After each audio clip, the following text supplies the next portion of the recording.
Hello friends, so in today's video we will be solving the geeks for geeks problem of the day, which is sum of two large numbers, and it is a pretty good problem. And yeah, it is the easy problem, but just we need to take care of some of the edge cases. Yeah, so we are given two non-negative integers x and y, and we need to calculate the sum of x and y. But here the twist is that x and y are given in the form of strings, and these strings can be of length very big, that is 10 power 5. So we cannot do a simple addition and return the answer. In this case we need to consider them as a strings. So let me hover over to OneNote and let me explain you one of the test cases. So this is 23 and this is 25. So how we would do the problem means the basic or the standard way. How do we do addition? We learned addition in our previous standards, right, in lower standard. So same way we would do that. So this is 5 plus 3 is 8, and this is 4. So 25 plus 23 plus 25 is 48, correct? In case it is 47 74, right? So how we will do? 7 plus 4 is 11, 1 carry, 1 plus 5 4 12, so it is 121. So this is the standard trick of doing addition, right? Means this is this I do not need to teach you, right, because we learned it in our previous standards. Let's take one more example. 123 plus 889, let's suppose it is this, then our answer would be this, right? Correct. So this is our answer. So this is what we need to do. So how we would do that? So we have a standard problem of linked list addition, right? We have if you have not solved, then I would comment it down in the description. Do solve this problem, which is a very good problem. And yeah, so the same way we would do addition of two strings, but here the case is, let's say it is 2500 and 23, right? So in this case how we would do? So we need to iterate from the back end of the string, right? We will start iterating from back of the string, and then we would calculate and the results, and by we will take two variables here.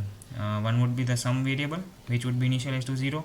One would be the carry variable, which would be initialized to 0, and we would iterate till one of the string is not we would iterate till the minimum of both of the length of two strings, right? So in this case we will iterate till till this point we will iterate, and then we would simply paste the result of we have completed saying one of the strings, right? So now the remaining part would be simply putting the remaining part in the result, and yeah, if there is a carry we would add it also. Okay, so now yeah, the time complexity would be big O of n plus m, which is the size of n is the size of first string and m is the size of second string. So let me code it down. In case if you have any doubts after I code it down, then you can surely comment it down and ask me, right? So yeah, let's take the size of the strings, and yeah, let me change the parameters to string s and string t, because it would be easy to not press the caps lock again and again. So m would be t dot size, and let's iterate from the end of the string. So I would have two variables, I equal to j n minus 1 and j equal to n minus 1. As I said, we would be requiring two variables, sum and carry, both initialized to 0, right? And yeah, also we need a result string. So we would be having a resultant string wherein we would be storing the results, correct? So what we would do now, I would start iterating, till I not reach the end of one of the strings. So while I greater than 0 and j greater than 0, what would be my sum? Sum would be s of I minus 0. Why I am doing s of I minus 0? To convert it to an integer, simply that. Okay, so s of I minus 0 plus t of I minus 0, correct? And yeah, we would also need to add the carry part, right? Because initially the carry would be 0, but towards the end there is a possibility that carry may not be 0, right? So this is our sum, and now what would be our carry? So what we need to push back? Sum modulo 10, right? Let's say this is 47, and okay, sorry. Okay, so this is 47 and this is 74, right? The sum is 11, right? But we would push down 11 modulo 10, that is 1, correct? And what would be our carry? Carry would be 11 by 10, that is 1. Let me show you in a more other way. So 99 and 89, right? So what is 9 plus 9? 18. So 18 modulo 10 is 8, so we would put it over here, and 1 would be our carry, right? What is 1? 18 18 by 10, right? It is equal to 1. Integer division, it is equal to 1. So 1 would be our carry. 1 plus 9, 10 plus 1. So this is the answer. Okay, so in the similar case, what we would do, what we would push, result dot push back, we would push sum Yeah, so now since we had converted them to integers, right? So now we also need to convert back them to characters to push back into our resultant string. So this is plus 0 means plus 48, so it would convert this corresponding integer into one character, right? So I would push down that. And what would be my new carry? Carry would be sum by 10, as we discussed in our previous thing, right? So my new carry would be sum by the sum by 10 would be my carry, right? So this is the case.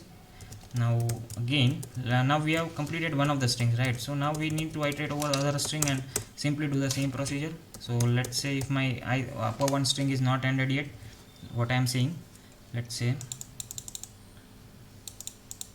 in this case 2500 and 23, right? So I am iterating from the end 3, I am getting 2. Now I have completed my second string, right? So now I only first part is left. So in this case I would be still 1 and j would be 0, right? So since we have completed it, so now I need to just paste it down in the resultant string, right? 20 and 2 and 5, and if there is an carry we will take care of that also. So my next sum would be s of I minus 0, correct? And yeah, plus carry, correct? And now I would simply push down this only because this is only the required thing. Okay, so I would push the result into string. In case my second string was left, means the second string was big, as an example we can take the reverse case. This is 23 and this is 2500, right? In this case my second string is big, so in this case j would be still greater than or equal to 0 after completion of above loop, and I would be equal to 0. Okay, so we need to take care of that also. So while j is greater than or equal to 0, and I would simply paste it down the same code because it is a repetitive work, and yeah, just we need to change the string and variables. Okay, and also I need to do j minus minus. Here I would also need to do I minus minus. Okay, here also I forgot j minus minus and I minus minus. Why? Because else it would run into an infinite loop because we are iterating over the same characters. Yeah, and yeah, towards the end we also need to push back our carry. Why? Let me over to carry plus 0. Okay, why would we do that? So in this case, consider this case 47 and 74, right? So I am done 1 and still I am 121, right? But for after completing of both of the loops I will get only 21. Still this carry is left, right? So I would push that carry in my resultant string. Okay, so that is the case. And yeah, towards the end, since we have pushing the resultant characters in the backwards of the string, we need at the end we need to reverse our resultant string, correct? So as to get our answer, and I would simply return my result. So this is very simple code and very intuitive to understand. So let us see if we are getting correct answer. Okay, somewhere compilation error we are getting. Okay, some modulo 10. Okay, why we are getting this? Okay, I think that I had missed one closing brace probably. Let's see it now. Okay, let's see, still we are getting compilation error. Okay, yeah, I need this sum modulo 10 in one brace entirely, and still okay. Let's check it again.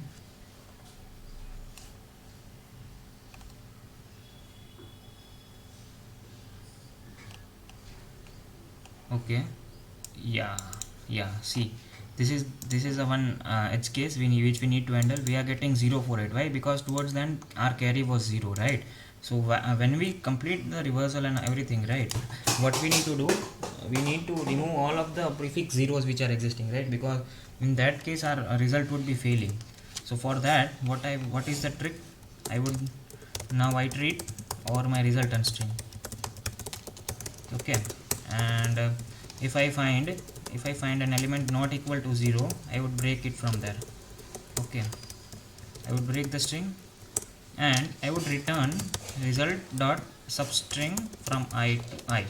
Okay, so this is the case. And in case if my I goes to result dot size, then I would simply return 0. Let me explain to you this case also. Let's say, so consider this case 0 0 0 0 0 0 0. Okay, so in this case our answer would be 0 0 0 0, right? but this is not the correct answer, right? Means the single zero is also a good one, right? Means we would require answer in this form. Since all are zeros, we can replace all 4 zeros with a single zero, right? So this is the case which I have handled over here.